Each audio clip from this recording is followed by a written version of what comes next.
嗨，大家好，这里是 Just Be Station。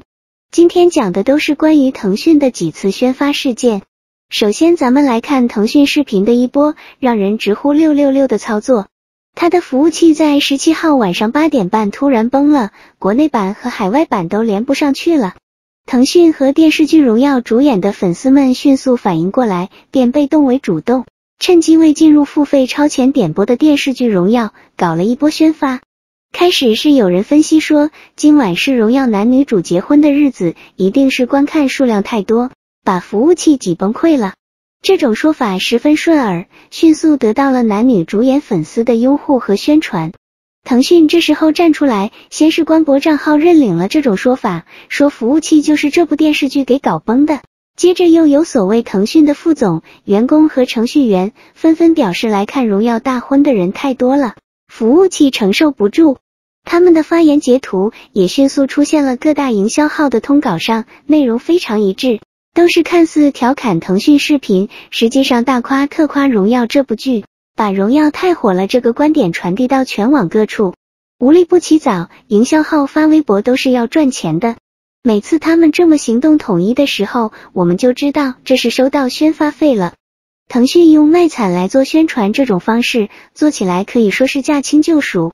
去年腾讯起诉老干妈品牌不给广告费，结果发现原来是被冒牌老干妈给骗了，干脆就搞了个自嘲视频，火遍全网，大大出了一把风头。前一阵又发一声请多指教的杀青特辑，并暗示自己被湖南卫视给坑了，当然这是事实，不过也赚取了一大波肖战粉丝和杨紫粉丝的好感。现在遇上这种服务器崩溃的尴尬事，本来是很丢人的技术问题，硬生生变成了一次成功的电视剧宣发，真的要给这只企鹅摁个棒了。那么事实真的是一部电视剧就把这个超大的视频平台给弄崩溃了吗？我们看看第二天统计的荣耀数据吧。开播23天，大结局共32集，播放量25亿，平均每集只有7800万播放量。17号的德塔文指数勉强过2，这部剧的指数总是在1和2之间徘徊。播出以来一直被另一部电视剧《扫黑风暴》压着，这个数据不算难看，但是也离爆火的水平还相去甚远，只能说中规中矩。对比其他热门剧，比如年初的《斗罗大陆》，在央视和腾讯两个平台播出分流的情况下，腾讯播放量在收官时也达到了43亿，平均每集过亿。德塔文指数破3，其他时候也都在 2.9 左右。更别说腾讯对斗罗大陆的宣传跟荣耀对比，差的不是一点半点。在腾讯视频平台上，数据比荣耀好的剧不少，服务器也没崩啊。所以说服务器被这部剧搞崩了，不太可信。一个更大的可能性是，当时吴亦凡被批捕的消息正好传来，各大平台都在删除处理吴亦凡的相关视频，尤其吴亦凡还是腾讯之前8个代言人之一。这个服务器很大可能是因此崩掉的，但是腾讯自然不能承认。于是乎，腾讯副总和所谓的程序员都纷纷出来证实服务器是因为荣耀这部剧而崩的。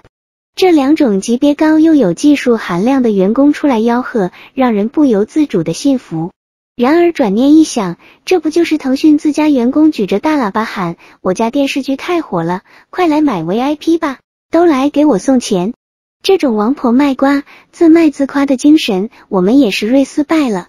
但是这种营销是真的很有效，别人的事情说完了，说我们自己的吧。腾讯视频海外版官博在16号发了一个他家陆羽配音版的陈情令剪辑，又引出了一个小风波，总结起来共有3个冲突点。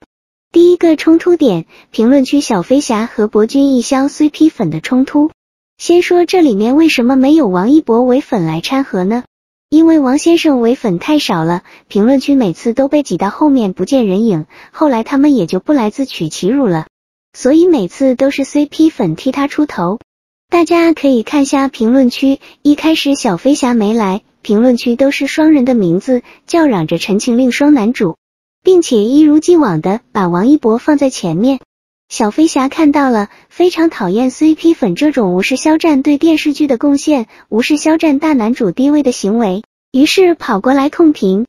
CP 粉打不过小飞侠，评论区前排，最后被肖战大男主的留言和图片占据。剩下 CP 粉们回自己家大骂小飞侠，义正辞严地说他们在乎番位，给肖战惹麻烦。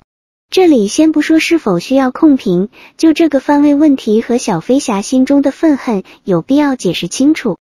我的另一个频道很早之前发过一个澄清，讲述在2019年底北京日报评奖时，因为举办方把王一博放在配角的位置，所以王一博粉丝和 CP 粉联合私翻并攻击主办方，而导致全剧组被撤奖的事情。后来那个视频被举报太多，怕伤频道权重，我就给删掉了。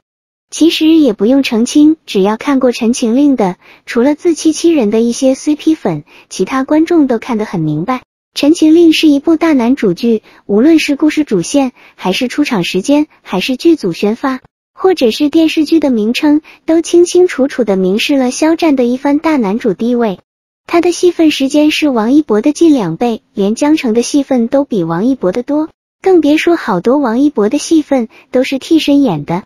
但是直到现在，每次有陈情令，必然有 CP 粉蜂拥而至，口号是王一博肖战怎样怎样，向来都把王一博放在前面，配图甚至很多都是王一博的单人配图，故意模糊番位，引起小飞侠的愤怒。然后小飞侠来维护肖战， CP 粉又趁机大骂小飞侠私翻，说小飞侠给肖战招黑，只有 CP 粉最爱肖战。那么我请问，当初北京日报评选时 ，CP 粉们是为了谁联合王一博粉丝，把肖战和整个剧组的奖项给撕掉的？当时还说弟弟好可怜，哥哥自食其果了。这件事，肖战是受害者， CP 粉群体和王一博粉丝是加害者。受害者至今无法拿回自己的权益，粉丝们当然会恨，当然会愤愤不平，当然会想反击。现在只是点赞来压 CP 粉的评论，这些 CP 粉就不高兴了，跑来装理智粉，把私翻的罪名甩给小飞侠。最后就是加害者安然无恙，受害者成了闹事的了。这是受害者有罪论吗？这个群体不道歉，某个艺人及其粉丝不消失，受害者粉丝就永远不会忘记这件事。小编这里讲述这件事的起因，不是说赞同这种每次都上去打一架的做法，但我认为小飞侠的做法可以理解。凭什么要求受害者没有任何情绪呢？不过理智的想一想，有些冲突确实没有必要。腾讯的这条微博，除了粉丝，没什么人看得到。一群人跑过去控评，反倒给了热度。不过每个人都有自己的处理方式，小编的观点也可能是错的。这里就是把事件原委陈述一遍，免得不必要的误会。第二个冲突点，这个回顾剧情的剪辑视频，最先出现的是王一博扮演的人物角色。这里科普一个热知识，类似于这类剪辑案例视频里先出现的角色人物，往往就是发布者要重点宣传的人。原因之一，率先出现的人给人的印象最深；原因之二，视频开头观看的人数是最多的，越到后面看的人越少。原因之三，微博用户大多数开了自动播放的功能，可以说用户首页只要出现这个视频，不管他想不想看，都会看到开头部分，会对开头出现的人物留下印象。那这个视频剪辑的目的就很明显了。这里腾讯视频的做法确实让人怀疑。第三个冲突点，这条微博下面带了一个广告，居然是王一博的商务链接，这引起了多方不满。小编了解了一下，这个广告不一定是腾讯主动带的，而且之后我看豆瓣网上忽然冒出了无数个帖子，把上面几点拿出来，鼓动网友去骂腾讯视频，这就不太正常了，很怀疑是有组织的在引发针对平台的对立情绪，带节奏企图闹事。其实腾讯一直以来都是如此，博君一笑 CP 的壮大，腾讯就是背后推手之一。斗罗大陆宣发期，腾讯还一直利用这部剧给王先生的电视剧加热度，甚至人为更改排名数据。我们不能抱着不切实际的幻想，觉得腾讯应该对肖战好，然后一旦遭受打击就倒戈相向。平台的做法，我们无法揣测其目的。而且他们那么多宣发账号和部门，谁知道负责人的心里都在想什么？无论平台方怎样做，在肖战的现代剧《余生请多指教》马上要开播之际，咱们还是要先稳住。没必要为这种小小的风波而愤愤不平，否则真的就模糊了重点。我们需要注重的只有收视率和播放量。即使腾讯真的出了原则问题，比如数据被偷，我们也可以心平气和地进行合理诉求。在证据面前，腾讯也会处理，毕竟是他们自家的电视剧。这部剧马上播出，那些心怀妒忌和恶意的人肯定会不断想办法搞破坏。我们学会分析利弊，不轻易被蒙骗或者跟着黑子的思路走，把重点放在电视剧本身的宣发和数据上。好了，本期视频到此，谢谢观赏，下期再见。